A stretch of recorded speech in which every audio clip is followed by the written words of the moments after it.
রক্তক্ষরণ হচ্ছে, এক কথায় বলতে গেলে রক্তক্ষরণ হচ্ছে। এগুলো আমরা ফায়ার ফাইটিং করতেছি প্রত্যেক দিন। তারপরে বাংলাদেশের আপনার যে দায় দেনা হয়েছে, এটা ম্যানেজমেন্ট একটা বড় ধরনের একটা সমস্যা হয়ে দাঁড়িয়েছে।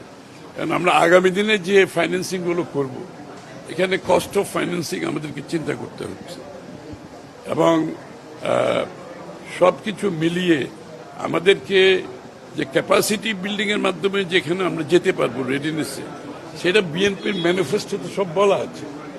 এইগুলো যদি বিএনপির ম্যানিফেস্টো আমরা যদি সময় মতো, যেটা আমরা ইনশাআল্লাহ আমরা ইমপ্লিমেন্টেশন করছি, এগুলো সম্পাদন করলে যে ক্যাপাসিটি বিল্ডিং এর যে কথাটা আছে সেটা হয়ে যাবে। তখনই আমরা রেডি হব, তখনই গ্রাজুয়েশনের দিকে যাব।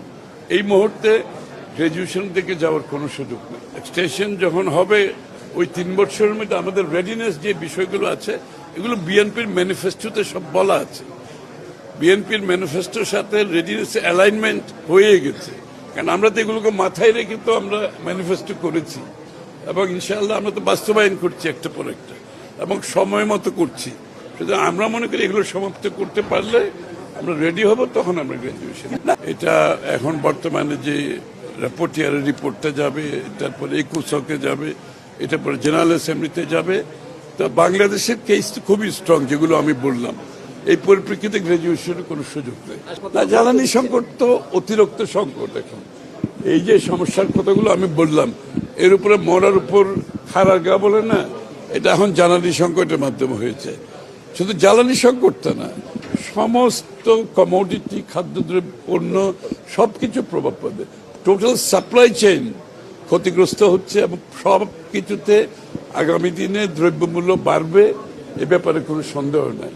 কারণ সাপ্লাই চেইন যখন ডিসরাপ্টেড হবে, এটা কোনো দেশের আভ্যন্তরীণ বিষয় না, এটা গ্লোবাল বিষয়। আমেরিকাতে তেলের দাম দ্বিগুণ হয়ে গেছে, শ্রীলঙ্কাতে 25% বাড়িয়েছে, আমরা কিন্তু এখনো বাড়াই নাই। কিন্তু এই বিষয়গুলো তো না বাড়িয়ে কতক্ষণ আপনি থাকতে পারবেন? যেহেতু আমরা নির্বাচিত সরকার, আমরা চেষ্টা করছি জনগণের উপর চাপ সৃষ্টি না করার জন্য, কিন্তু একটা সময় এই চাপ তো নিতে পারবে না সরকার, এবং চাপ নিতে না পারলে যদি সরকারি তহবিল এভাবে রক্তক্ষরণ হতে থাকে, এটা তো আলটিমেটলি জনগণেরই ক্ষতি হবে। সুতরাং সেই বিষয়ে আমাদেরকে বিবেচনা করতে হবে।